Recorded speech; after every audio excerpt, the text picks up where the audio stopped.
La situation contractuelle de Lane Hutson n'est toujours pas réglée dans le camp du Canadien. Est-ce que c'est dramatique? Pas en tout. Est-ce que c'est inquiétant? Pas plus. Il n'y a pas de problème là. L'électrisant défenseur a encore une année à écouler à son contrat d'entrée de 3 saisons.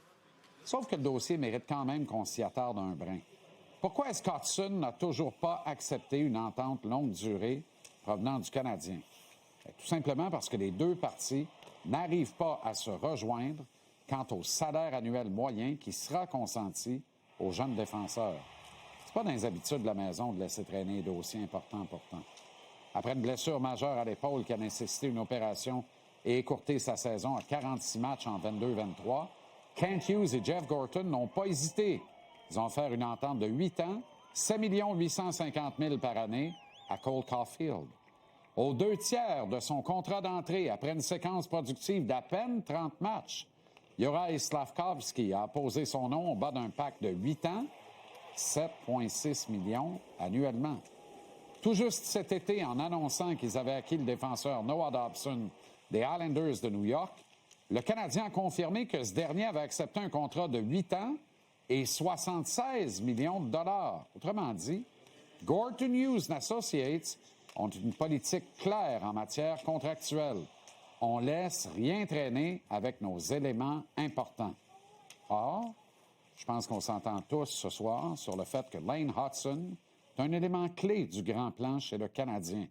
Mais aller plus loin, personnellement, pour moi, Hutson est non seulement névralgique sur la route de la reconquête, c'est le joueur franchise du CH. Le kid fait des affaires incroyables sur la glace et en dépit de sa petitesse, disent certains, il patine ultra librement et adéquatement dans la circulation lourde de la Ligue nationale. Récipiendaire du trophée Calder, rien ne semble le perturber. Loin de le plomber, sa non-invitation au camp d'évaluation de l'équipe américaine en vue des Jeux olympiques lui sert de motivation additionnelle. Qui plus est, pas question pour lui de brasser de la soupe. Possédant la double nationalité, il avait l'option de dire qu'il souhaitait tenter sa chance avec l'équipe canadienne en vue des Jeux. Il aurait fait le club, by the way. Il a plutôt réaffirmé sa foi en sa mère patrie, les États-Unis. Il faut respecter ça. Au même titre qu'il joue, d'ailleurs, actuellement, le calendrier préparatoire, la pédale au plancher. Il fait fi de la négociation de contrat qui se dispute en parallèle. Hutson a l'ultime attitude du pro. Et le Canadien le lui rend très bien d'ailleurs. Martin Saint-Louis le coach comme si le contrat blockbuster était déjà réglé. Pas question d'y jouer dans la tête, pas de tactique de négociation tendancieuse. Tout se fait dans le respect et avec grande classe. Ce qui n'empêche pas les agents d'Hutson de maîtriser leur dossier et de très bien connaître la valeur de leurs clients. Les points de comparaison sont hasardeux dans le cas d'un phénomène comme Lane Hutson. Mais puisque ça intervient dans les discussions, disons qu'Hutson est avantagé face aux ententes de Cale Makar et Quinn Hughes, ententes signées en pleine pandémie et incertitude il y a 4 ans. Au fait, 9 millions par année pour Makar et 7 500 000 par année pour Hughes. Il est avantagé aussi sur les contrats annoncés cette semaine de Luke Hughes et de Jackson Lacombe. Dans ce cas-là, c'est simple, il est meilleur. Pas compliqué, en fait.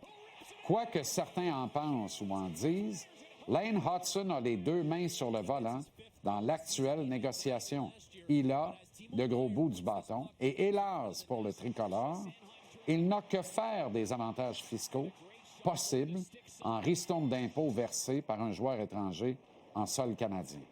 En bout de négociation, la seule chose qui compte pour un joueur, outre le bonheur de rester avec l'équipe qu'il aime, c'est le montant moyen annuel qu'il va encaisser. Le reste, m'excuse, mais c'est de la bouillie pour les comptables agréables.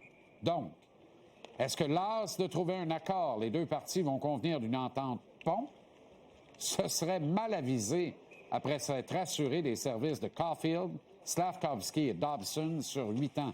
Ce n'est plus le contexte de Makar et de Quinn Hughes il y a 4 ans.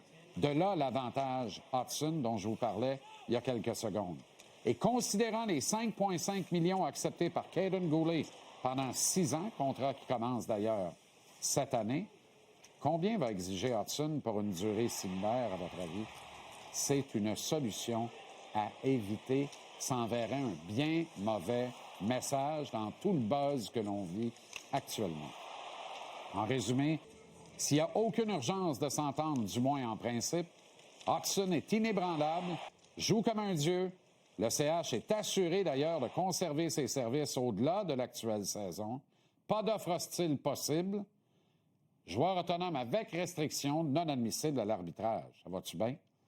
Mais est-ce que Gorton, Hughes et Associates sont vraiment bien avisés de courir le risque de régler cet épineux dossier dans seulement 1 an? Si c'est le cas, il va vraiment être le premier homme de 100 millions de l'histoire du Canadien, alors que là, il est encore possible de régler ça n'importe où entre 84 et 88 millions pour 8 ans.